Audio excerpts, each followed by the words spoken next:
My name is John McNabb. I'm presenting on vulnerabilities of wireless water meter networks. I won't read all this, but the quick summary is I come from a water-centric position. I ran a local water department outside Boston for 13 years. And one of the last things we did when I was there was look at wireless water meters. And to be honest, when we were looking at them and I was pushing adopting wireless water meters, I never thought of security. So after I left, I was thinking, gee, maybe I should look into these things a little more. Last year I gave a talk here on cyber terrorism and the security of the national drinking water infrastructure, which is a basic overview of physical and cyber vulnerabilities of the entire drinking water infrastructure of the country. Short story is any individual water plant is vulnerable for a number of reasons, but the entire infrastructure isn't because it's fragmented. They're not connected like the electric grid is. But one potential area of entry is, of course, any wireless networks that they may have, and this will focus on the wireless water meter networks. I presented this at Black Hat a few days ago, and my white paper, part of my white paper is going to be published in a book, Weapons of Mass Destruction and Terrorism, second edition, when it comes out next year. The book is a collection of papers on that topic. And interestingly enough, Hacker Japan was very interested in my talk last year, interviewed me for 3 hours after my presentation, and I was the cover story in their March 2011 edition. So I'm very popular in Japan, apparently. I tried to read the article, but I don't know what it says about me, so presumably it's positive. So what this talk is about, water meters, obviously, what they're used for. It's not going to be as much as a deep dive as I said in the abstract. I'll get to that later. But I'm looking at what they are, what they're used for, what they could be used for, what the potential avenues of attack are potentially, what the concerns are, the issues involved. And the need for this is that while they're not a major part of water departments across the country right now, they're increasing. The use of them is increasing, and I'll get into that as well. I give a very detailed analysis of the overall drinking water infrastructure in my Black Hat white paper, which you can email me. My address is in the first slide. It's also on the last slide. It's in the PDF in your CD, and I'll send you a copy of the white paper. Okay, the water meter is the cash register, to oversimplify. It's money to the water department. So it's for you as the homeowner, it's how they determine your water bill. From the previous reading, the difference between the previous reading and the current reading is the amount in gallons or cubic feet, and then it's applied to the water rates, and that's how they determine the usage part of your water bill. Overall, annually, it's about $40 billion a year that water utilities take in, mostly from the results from water meters. Not all systems are metered, but in the U.S., most systems are. Strangely enough, in the other parts of the world, water meters are not a common occurrence. But in the U.S., almost every water department has water meters to determine the usage. The alternative would be a flat rate or a fixture fee, which is a flat rate applied to how many faucets and toilets and so on you have in your house. The disadvantage of that is it doesn't properly account for the usage, and so it's harder for the water department to recover the cost of producing the water, which is what the water rate is really all about. And I could get into further analysis, which is very interesting when your water commissioner is trying to figure out how to set the rate. You have to set it to not just cover your day-to-day expenses, but also for your capital maintenance on an ongoing basis. And that's a big problem nationally as well. Average monthly water bills range greatly. And it depends upon local practices, what the local governmental authority decides to adopt. And there's really no consistency in what rates are across the country. This one? Okay. So what could go wrong? Outside of the fact that meters sometimes just break, they get clogged over years with what we politely call sediment, which could be any solid matter in the water pipes. And for certain types of meters, that can lower the readings. It can slow down the process of accounting for the water. But there's also theft. The electric utilities assume about 10% theft or loss from theft or bypassing meters. And there's no similar statistic for the water industry. And again, it would depend upon jurisdiction to jurisdiction. So it's theft of services in general, which whatever utility deals with is a serious issue, because any dollar they don't collect to help recover the cost of operations and capital maintenance, they have to get from somewhere, so it increases the rates for everyone else. And also bad practices of meters can cause a problem. Brockton, Massachusetts, for example, just the city council had an audit of their water department after the water department realized that over the last 15 years they hadn't been reading the meters properly, and that they'd been undercharging people, and so they unwisely decided to give people retroactive bills going back 10, 15 years,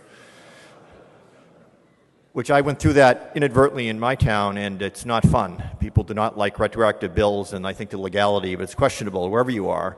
And they were handing out bills like $90,000, $97,000. So as you imagine, the citizenry got up in arms and got the city council to look into it, and the audit revealed that for 15 years, most of the meters hadn't even been read. You could read them.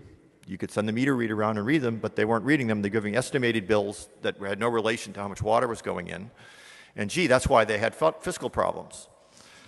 And they weren't using the billing process properly. So there's a lot the water department can get wrong without, malicious third parties getting involved. Clearly, that's not just the hackers or the malicious third parties, but we'll look at all those issues actually in terms of water meters. Very briefly, water meter. I want to do some technical stuff here, I guess, but I won't go through all this in detail. The most common type of meter, there's displacement, velocity, ultrasonic, electromagnetic, which are my favorite. We were trying to adopt those in my town because the water just flows through the meter. It's not stopped by a disc that turns around or something that detects the velocity of the water. So that the electromagnetic flow meters using Faraday's law of induction are less susceptible to being clogged, as you might imagine. But the most common type used in the United States is a positive displacement meter that uses a nutating disc, which is just a disc that spins around, and so they know how much is in that area of the water meter that the disc turns around, and every time it turns around, it registers a certain amount, which appears on a dial. And there's many different kinds of registers, we call them. This is one common type that basically has an odometer type readout, and then a dial. And after the dial goes around one turn, then it clicks on the far right part of the odometer. This is the old-fashioned historical one that's still out there in millions of homes across the United States that uses a mechanical process for both detecting the amount of water and reporting it. This is, generation 1, perhaps. But now we're up to generation 3 that I'll get to later, and some improvements. So data collection methods. I could go into great detail, but we don't need all the detail here. But to make a long story short, eyeball. There's an eyeball right there. So you send a meter reader in. They knock on the door. They go in the house. They go down the basement. They find the water meter. Of course, they've been there before, hopefully, so they know where it is. They get through the stuff in the basement, and they put a flashlight on it, and they read the register. And again, that's still what's being used in millions of homes across the United States. So the meter reader has to write down. Usually it's handwritten. They have a sheet, and they handwrite it down. And then when they get back, after they do everything in the route, they go back to the plant, and then someone types it in or writes it down, and then they type it again. So you get lots of opportunity for human error. You can also have computer error, but this is mostly a human error type of problem. Then to get more to computerization, you've got the walk-by.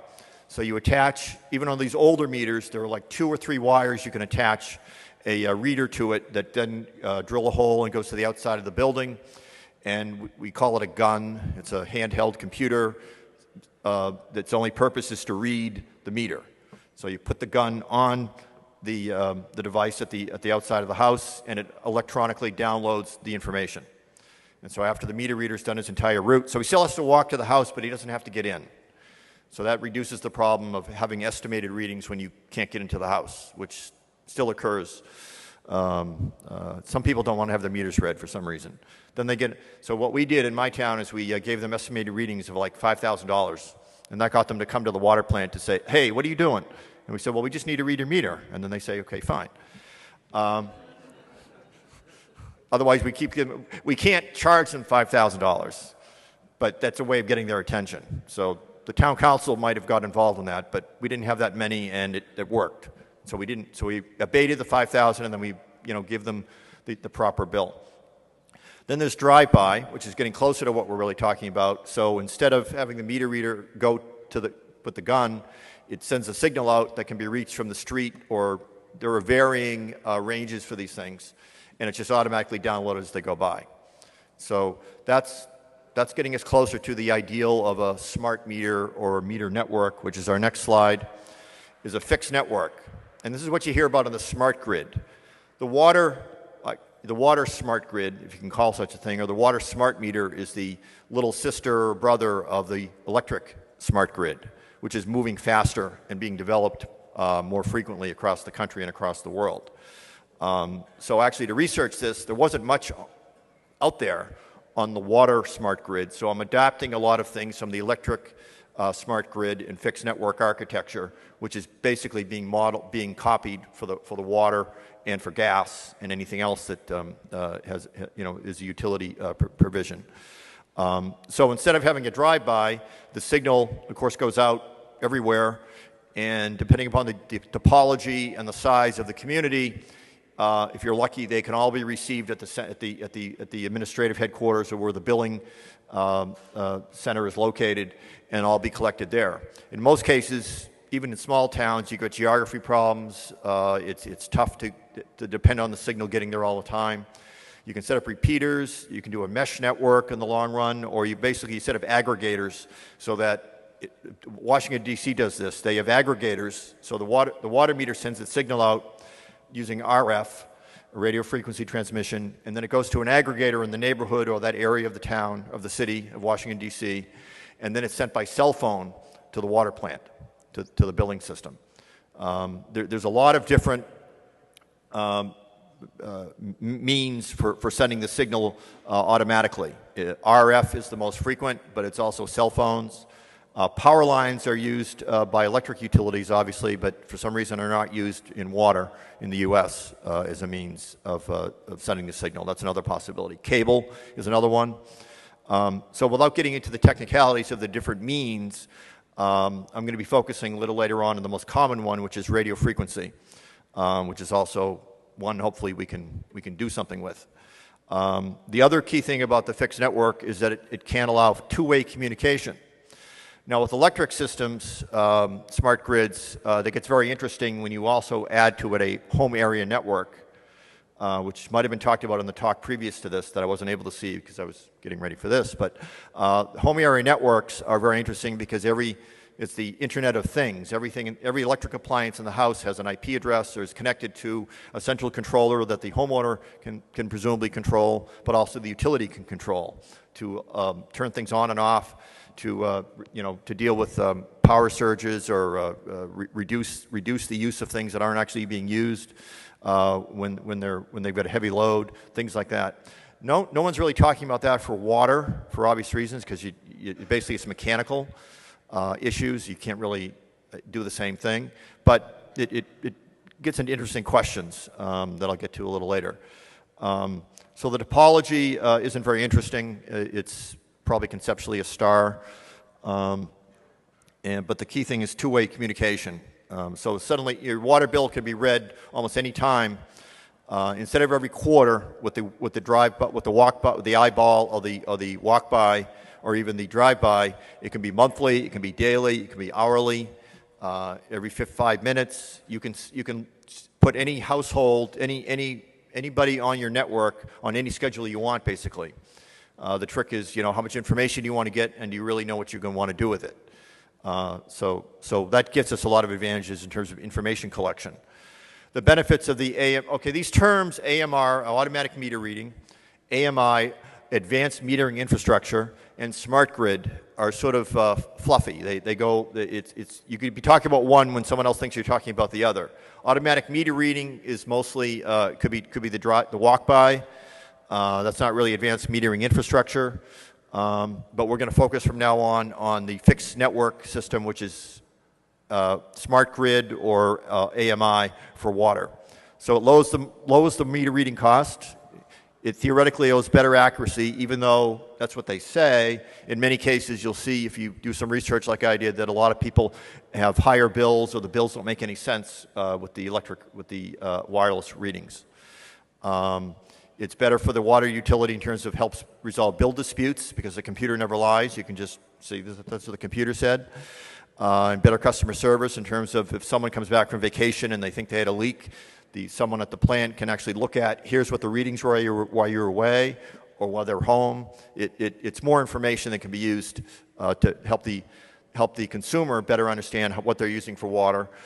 Maybe help them do better water conservation. It helps the water utility keep better track. These two charts on the right are very interesting in terms of showing examples of how the water utility can use the information even on a daily basis. On the top graph, so the water utility has an outdoor watering restriction. And see that black line? That's when someone evaded it by turning your automatic sprinklers on in violation of the restriction. So right before you have the automatic meters, you could find that out if you drove around and saw that was on. And you could do something about it, but you can't catch them all that way. This is an easier way of doing it. You could presumably set up the software to give you an alert for that. And then leak detection is the main reason why I was pushing for it in my water department years ago, was that if you set it for daily or hourly or pick an interval, at some point, if there's no leak, it's going to go to zero at some point, because there are many times when no one's flushing a toilet, no one's turning a faucet. You're not running the washing machine or the dishwasher. So if it never goes to zero, you suspect there's a leak, and you can go further from that. So it's got a lot of uses to the water utility. And the growth, right now going to the second to last bullet, only about 7% of water utilities in the United States have what we'd call smart meters, the AMI, the wireless water meters that we're talking about.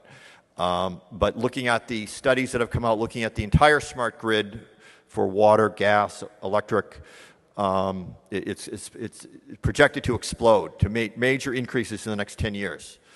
And that's mainly because California is ahead of the curve because they have a state mandate to reduce water consumption 20% by the year 2020, which is quite a chore, actually. I mean, after you eliminate water, unnecessary water uses like watering lawns, it gets tough to fine-tune the water use.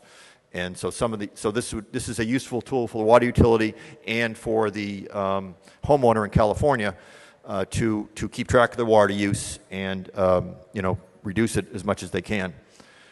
So looking at the information that we're talking about, what are the benefits, digging deeper for the information that the water utility can get? So obviously it's part of the billing record. That's what it's for. That's the major reason it's for. Leak loss analysis, but also allows them to look at the usage. So when's the peak usage? What part of town does the peak usage come from?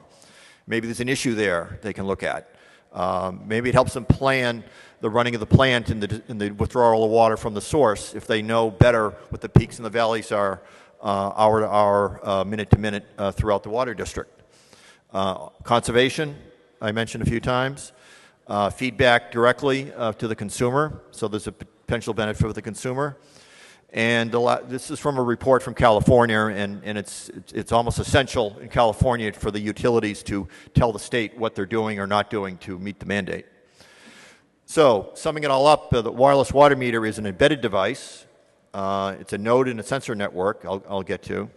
It's a data information collection device. That's why I'm talking about it at an IT security conference. It's not just a mechanical device that deals with water. It's an information collection device. It's an electronic cash register now instead of the old metallic one that I showed in an earlier slide. And it allows for better conservation. And of course, could it be Big Brother? So it's hard getting a handle on looking at a water meter because there's so many different kinds. There's about over 24 manufacturers. That pie chart is from a study looking at some estimates of market share. Itron and Neptune are the biggest ones.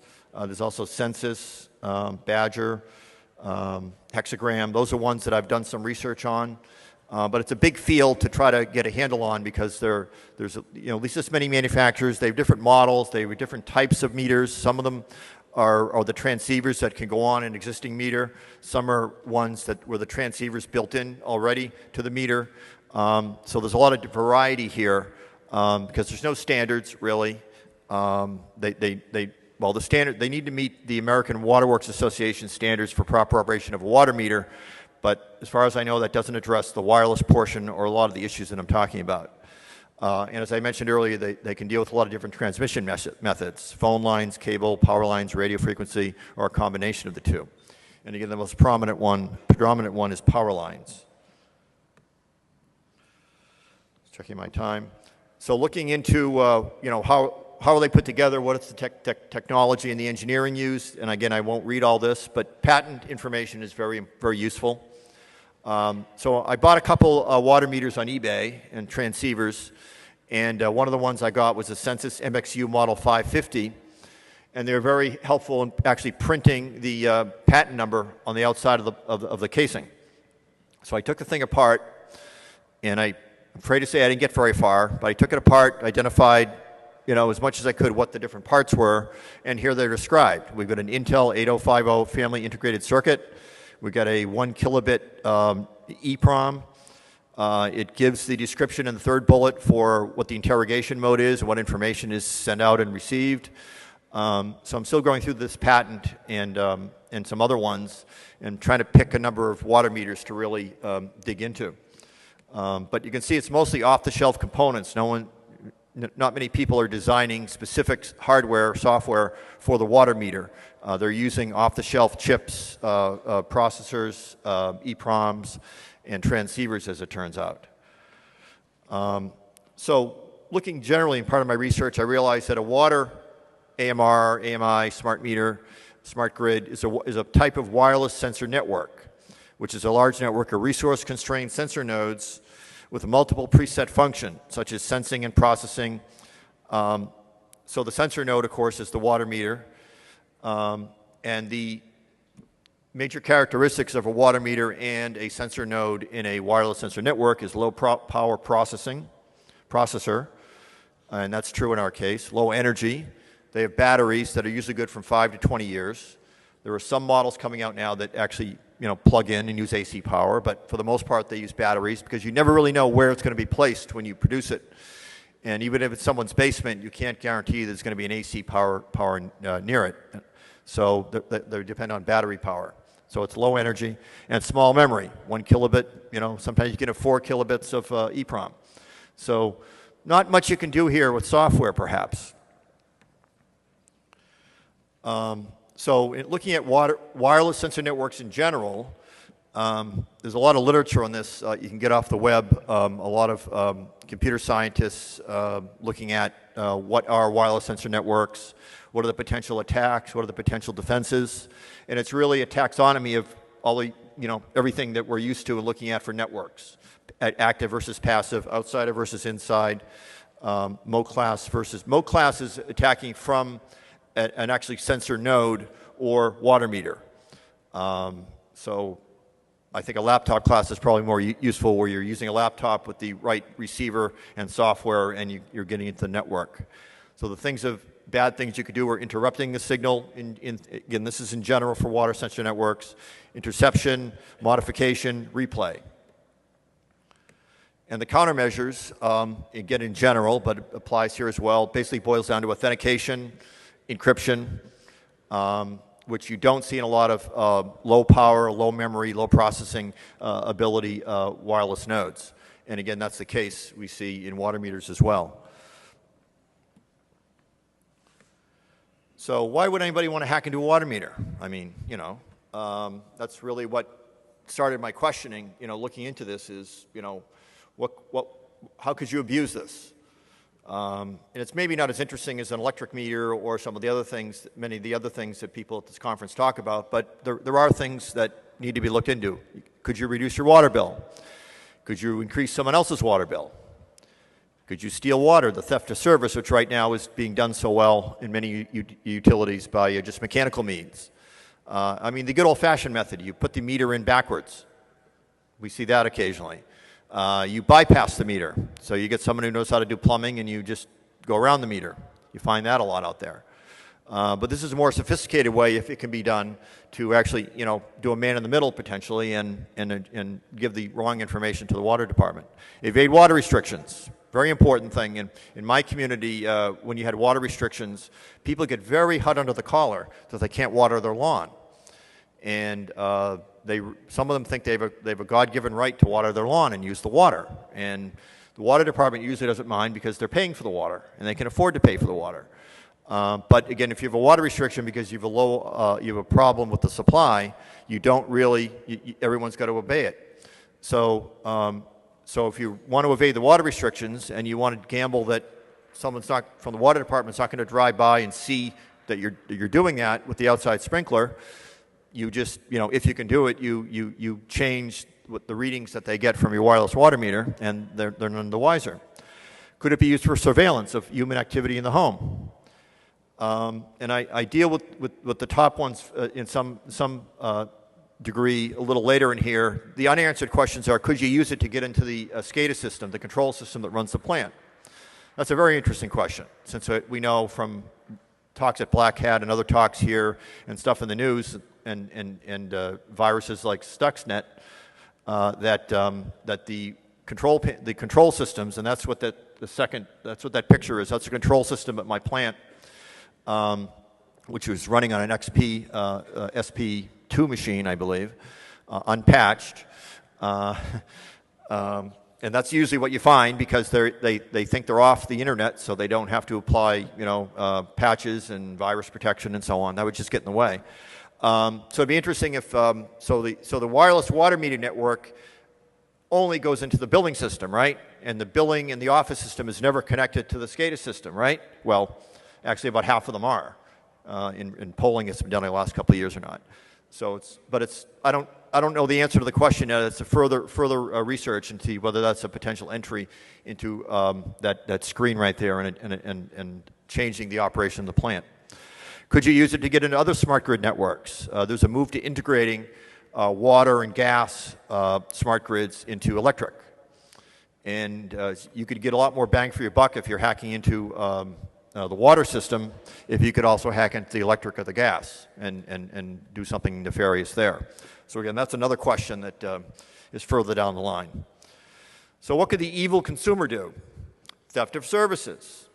So we all know about the illegal cable descramblers, which bypass the legal system that you're supposed to pay for. Also, there have been news reports that in China, people are getting arrested for creating a device, and I can't get much information on this. If anybody knows how to get one, I'd like to see one.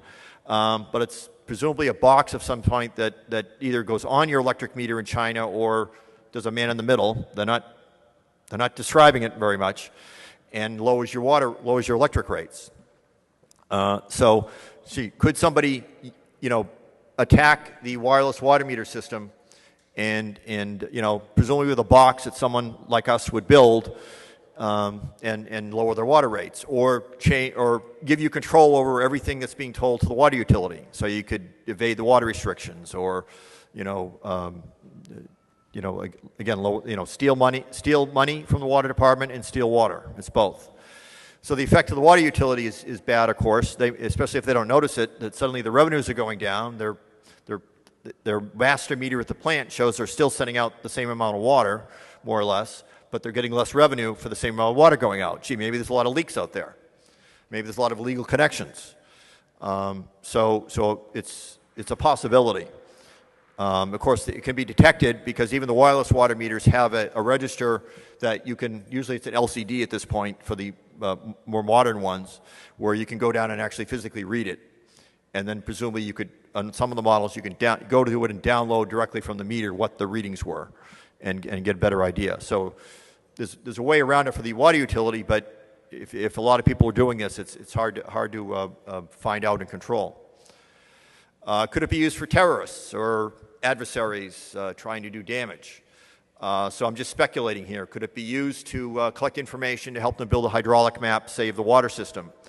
because in my talk last year and in my white paper, the current state of analysis of potential physical security problems for water utilities are that the most vulnerable part of a water utility is the distribution system, where it's not monitored really. You get hundreds of miles of pipes, you get hundreds, if not thousands, of fire hydrants in a big city.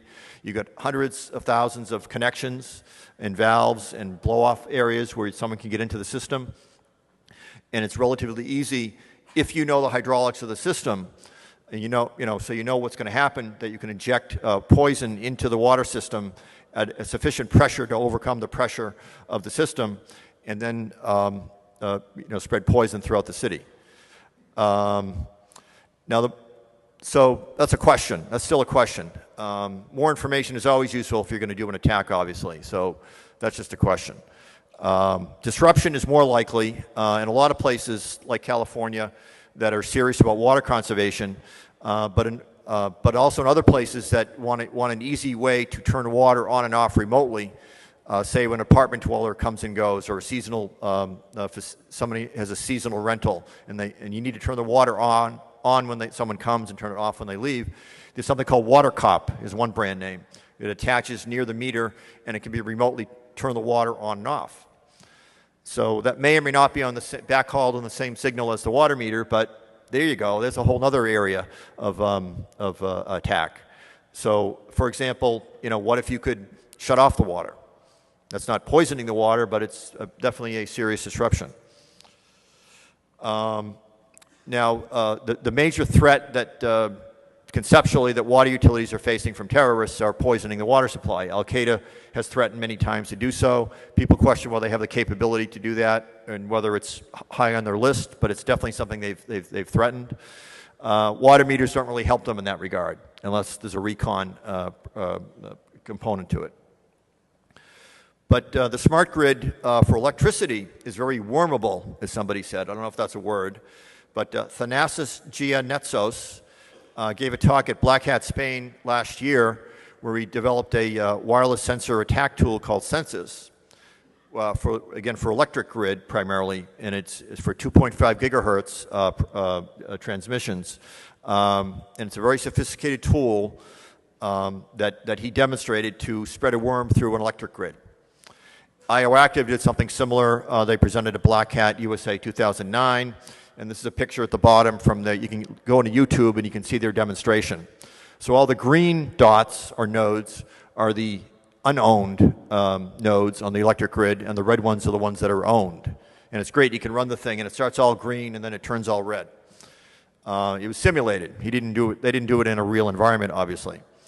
So no one's done that for the water grid yet, but it's a lot of the same off-the-shelf hardware and software. It's a lot of the same techniques, so it could be just as wormable. But the biggest concern that I've seen out there that we need to consider is Big Brother, the evil water utility. So even if there's no adverse third parties out there, no one's trying to poison the water or shut it off, some people are concerned that now the water department's going to know more about what you do. I know as formerly running a water department, I don't really care what you do. I want to know how much water you're using so I can charge you the right amount. But these quotes are from the Cary, North Carolina Watchman, a newspaper that's online. And so they're concerned that information about our private lives will be known to the water department staff. When you take a shower, when you water the plants, wash the dishes. Honestly, when I started doing this research, I didn't think this was a big thing. But when you look into it, there were a lot of people perhaps legitimately concerned that private information is going to leak out. Now, the water utility is going to know it, obviously. I don't know why they'd use it except, of course, to enforce conservation. So if they see, hey, Joe, you're flushing the toilet 5-6 times a day, I don't want to know why, but, can you cut that down? Maybe they do know why. So it's a concern that people have, however legitimate it is, but it may be legitimate. So this chart is developed from a chart and a report on privacy with the electric smart grid. So I just changed anytime I said the word electric to water. And again, this is speculation. I haven't looked into each of these things in detail. But so what what is the water meter data used? Could it be used for? So here's the hacker thought. We know it's supposed to be for the primary purpose is to determine the bill to raise revenue to be the cash register. That's the first line here. Water conservation. So what if a company that sells water conservation devices gets the data and they find out that this area of the city just isn't doing it for water conservation. Whatever reason, they're just using too much water. The city is getting down on them, they're finding them, and the city just isn't doing it. But they get the data and they get all the names and addresses of everyone who's violating the regulation and just isn't listening. It's just is using too much water. So that's your marketing, that's your mailing list or your email list. You send it out and say, hey, I got this device that'll let you comply with the city's regulations. Insurance companies, marketers, I just mentioned, law enforcers. I was discussing with someone at Black Hat about, could it be used for like a search warrant? Like if you're making meth in the house, that uses a lot of electricity and water. I can't find any examples where that's been done, but he said he heard about something in the Bay Area of San Francisco or California where that may have been used. It did? Okay. Okay. Yeah, so it's happened. There's cases where electric use has been used by enforcers, and also thermal imaging is a big case that's talked about a lot. Landlords, private investigators. So what if you're in a custody battle? You've got your daughter. You've kidnapped your daughter, and I'm not condoning any of this. You've got her in the house, and you're telling everyone, no, she's not here. And they look at the water use, and they realize there's just too much water for one guy. And they use that as evidence. I'm just speculating here. But the thing is that the wireless water meters are about 7% of the utilities in Southern California. So a lot of this hasn't happened yet, but it will, especially if this information is created and is out there and is stealable, like almost other like credit card information. Creditors, criminals. So again, I think in most cases the electricity information is much more useful. But what if you don't have that? Boy, you got the water information. So you look at, so you're casing out this house, this rich house, and all you can get is the water information. You're stealing it off the wireless water meter, and you see, okay, shower, you're seeing 100 gallons per person a day. Then it goes down to 0. Of course, there's other ways to find out if someone's not there, but you never know for sure. So if you see the water use go down to 0 or near 0, then you have a clue. So I don't think we're being paranoid. I mean, a lot of us here are concerned about security and privacy, and this is clearly a potential privacy issue where it's implemented. But it gets better. There's a device called HydroSense that researchers in Seattle area, University of Washington, have come up with, which is a simple, cheap, low-power device. You just attach it, not on the water meter, but on any pipe in the house, and it's wireless, so it could go over this backhaul over the same signal the water meter uses or not, and it can find out after after syncing it and checking it over a couple days, it can tell what fixture was turned on and for on and off and how long. Fascinating. There's a whole body of stuff out there. I could give a whole talk next time about remote sensing of human activity in the home. There's all these researchers who are just dying to find out, how can we find out what you're doing in your house without actually entering it? And as far as I can tell, they're being funded by the government. It doesn't appear to be the CIA or the NSA, but who knows? So since these guys came up with HydroSense a few years ago, other enterprising researchers have been improving it. So there's one called Water, which is self-powered by the water going through the pipe, I guess, or the vibration of the pipe. Then there's one that I probably don't have on this slide that uses the water meter, because I can't pronounce it, that law, the equation they use, it uses the amount of water going through the system, the flow, to identify. It can go either backwards or forwards with the flow to the pressure hammer, to the change in pressure from turning something on or off. So this new generation of HydroSense takes information from the meter and a vibration sensor on the pipe nearby, and then it can find out the same information. So all these people worried about privacy from the water department just knowing how much water the whole house was using. Well, guys, they can find out what you're using and when. And that could be potentially very interesting. So there's a lot of rich research in this area. They're looking at it for gas, which is obviously a more limited amount of appliances, stove and, water heater, dryer, perhaps other things, but also electricity, which you don't really need if you get the home area network because that's already doing all that. But what if you don't have a home area network and there are devices you can attach for your electric grid in the house that do something similar? So it's just fascinating how much development there is in trying to find out what we're doing in our houses without us knowing it. So that really blew my mind when I said, oh, well, people are worried about privacy from just knowing how much water they use. Well, now they should really be worried if these things are attached. And these things can be attached surreptitiously too. I mean, you can just, if you can get it into the house, you can attach this, set it up, power it on, and it'll be working. So in general, though, other vulnerabilities, looking at wireless water meters in general, one vendor tells us what frequencies they transmit on and tells us that there's no frequency hopping SPED spectrum, which is their usual method of encryption or security, which breaks up the signal. So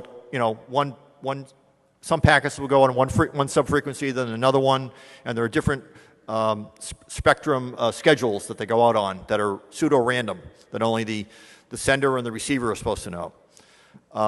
Badger gives out its default network username and password and its wireless key. So I might go after them first. Transceivers can be purchased on eBay. I've got 5 or 6 at home I'm working on. So I'm trying to actually find the same one that I have at my house so I can take one apart and then, apply that information to actually the sniffing. But most of them don't have encryption. Most of them don't have frequency hopping SPED spectrum, which I briefly described, or DSSS, which is a similar technique to obscure the message, which again was both of these were developed in World War II as a encryption, quote unquote, type method. But the good news is, while most of the manufacturers don't have encryption or good security, there are now more and more that are coming out with it. For example, one manufacturer refers to them as third generation, and here's a diagram of them here, where they don't need a battery. They reduce the amount of electricity to the minimum to only not when they read the signal, read the amount of water, but when they transmit it to the register, which then goes out over wireless, and they get it from the AC current in the house. And it's all built in. It's all one unit. A lot of water departments now are adding on the transceivers. And it's always a trick, what model, getting the models to match up and so on. And instead of having a mutating disk that mechanically, goes around and around and then, goes to the register, it's a purely electronic system. And there's at least one manufacturer I found that actually says they have AES 128-bit and 256-bit encryption. That's not common at this point, but we're seeing them now for like the first time.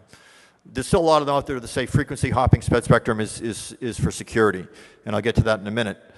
Most of them are 900 megahertz, the 902 to 928 ISM scientific band, which makes it hard. I was hoping, I'll get to this in the second to last slide, to sniff a wireless water meter, and I haven't been able to do it because it's kind of hard to find off the shelf or even things I can put together easily to sniff 900 megahertz, mainly because that's cell phones, and I don't want to do wiretapping. So I'm working on it. But most use 900 megahertz and frequency hopping SPED spectrum. Okay, so there are 2 researchers who have done proof of concepts or better for sniffing frequency hopping spread spectrum transceivers. Atlas Cutaway and Q, I believe they're from InGuardians, at ShmooCon 2011, talked about this in great detail and showed how using a CC 1111 900 megahertz model kit, they were able to crack the frequency hopping SPED spectrum and read the signal.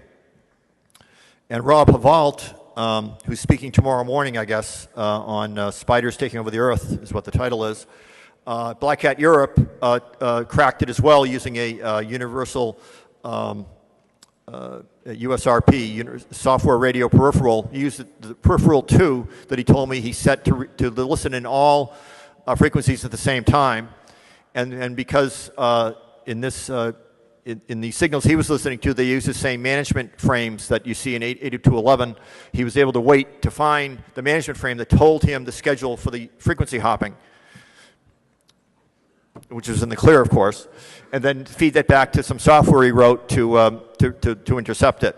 So I haven't ponied up for a $1,500 USRP V2 yet, but when I do, I'll talk to him and replicate his method.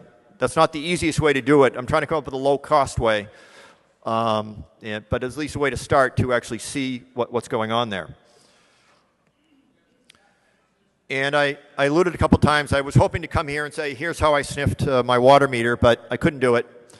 I tried some ones that look easy first, like the Amtel RZ600, which actually is advertised to listen in a number of frequencies and to have sniffer software for it, and they don't.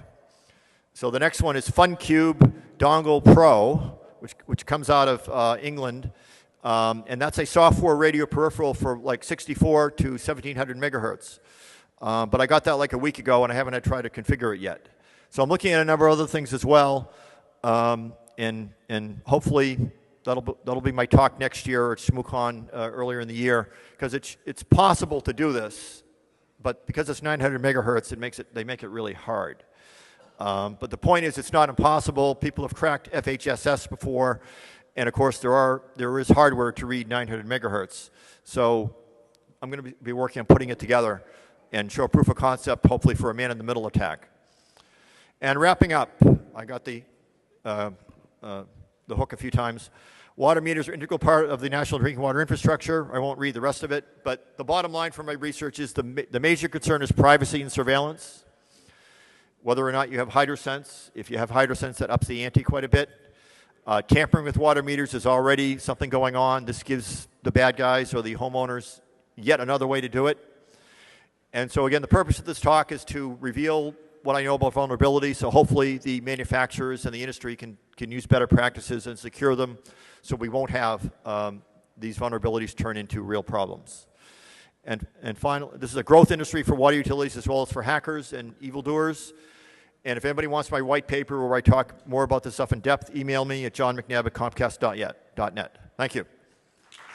Fee, which is a flat rate applied to how many faucets and toilets and so on you have in your house. The disadvantage of that is it doesn't properly account for the usage, and so it's harder for the water department to recover the cost of producing the water, which is what the water rate is really all about. And I could get into further analysis, which is very interesting when your water commissioner is trying to figure out how to set the rate. You have to set it to not just cover your day-to-day expenses, but also for your capital maintenance on an ongoing basis. And that's a big problem nationally as well. Average monthly water bills range greatly. And it depends upon local practices, what the local governmental authority decides to adopt, and there's really no consistency in what rates are across the country. This one? Okay. So what could go wrong? Outside of the fact that meters sometimes just break, they get clogged over years with what we politely call sediment, which could be any solid matter in the water pipes. And for certain types of meters, that can lower the readings. It can slow down the process of accounting for the water. But there's also theft. The electric utilities assume about 10% theft or loss from theft or bypassing meters. And there's no similar statistic for the water industry. And again, it would depend upon jurisdiction to jurisdiction. So it's theft of services in general, which whatever utility deals with is a serious issue, because any dollar they don't collect to help recover the cost of operations and capital maintenance, they have to get from somewhere, so it increases the rates for everyone else. And also bad practices of meters can cause a problem. Brockton, Massachusetts, for example, just the city council had an audit of their water department after the water department realized that over the last 15 years they hadn't been reading the meters properly and that they'd been undercharging people. And so they unwisely decided to give people a detailed analysis of the overall drinking water infrastructure in my Black Hat white paper, which you can email me. My address is in the first slide. It's also on the last slide. It's in the PDF in your CD, and I'll send you a copy of the white paper. Okay, the water meter is the cash register, to oversimplify. It's money to the water department. So it's, for you as the homeowner, it's how they determine your water bill. From the previous reading, you know, the difference between the previous reading and the current reading is the amount in gallons or cubic feet, and then it's applied to the water rates, and that's how they determine the usage part of your water bill.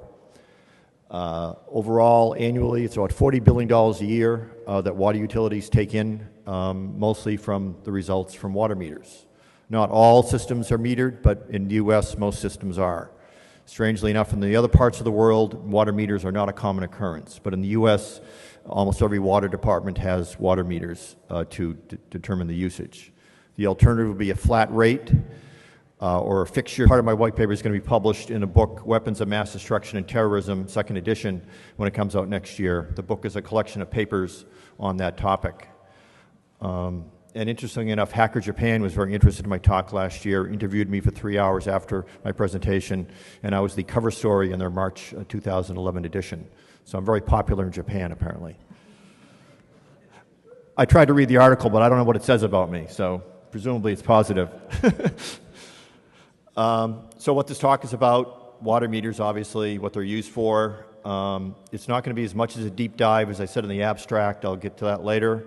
But I'm looking at what they are, what they're used for, what they could be used for, what the potential avenues of attack are potentially, what the concerns are, the issues involved. And the need for this is that while they're not a major part of water departments across the country right now, they're increasing. The use of them is increasing, and I'll get into that as well. I give a very, my name is John McNabb. I'm presenting on vulnerabilities of wireless water meter networks. I won't read all this, but the quick summary is I come from this from a water-centric position. I ran a local water department outside Boston for 13 years. And one of the last things we did when I was there was look at wireless water meters. And to be honest, when we were looking at them and I was pushing adopting wireless water meters, I never thought of security. So after I left, I was thinking, gee, maybe I should look into these things a little more. Last year, I gave a talk here on cyber terrorism and the security of the national drinking water infrastructure, which was a basic overview of physical and cyber vulnerabilities of the entire drinking water infrastructure of the country. Short story is any individual water plant is vulnerable for a number of reasons, but the entire infrastructure isn't because it's fragmented.